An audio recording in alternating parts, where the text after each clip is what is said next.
dati darove nose. Dakle, mi prvo moramo razlikovati elementarnu stvar. Dakle, Srbija je agresor. Republika Srpska je zločinačka tvorevina.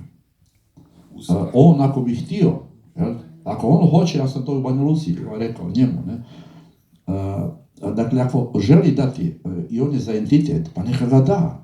On je protjerao 200.000 Hrvata sa područja Republike Srpske. Dakle, ako hoće dati entitet, isti čas ga treba dati.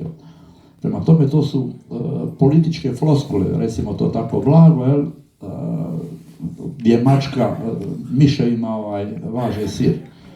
Dakle, mi moramo uvijek misliti po ljestvici, dakle, razlikovati agresora i žrtvu. U državnom smislu Srbija je agresor, a onda i svi oni koji su na toj strani bili, bez obzira ko su i što su, a pogotovo Republika Srpska, to nikad ne smijemo gubiti iz vida. I Dodik tu gleda svoju poziciju kako bi očuvao zločinačku tvorevinu koja je najveća sramota što je ona opstala. To je najveća sramota međunarodne zajednice, to je najočitiji dokaz. I to mnogi misle u međunarodnoj zajednici.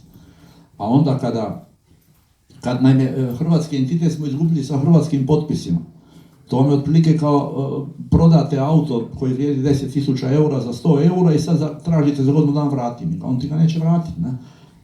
Dakle, ali on bi to mogao. On je protjerao 200.000 Hrvata iz Banjalučke biskupije, dakle, uglavnom sa Republike Srpske, prema tome, evo, neka da Hrvatima entitet, ako Hrvati su toliko naivni. Pa neka drugi put kad kaže, oni koji vjeruju neka odu tamo i neka kažu neka on da entitet Hrvatima.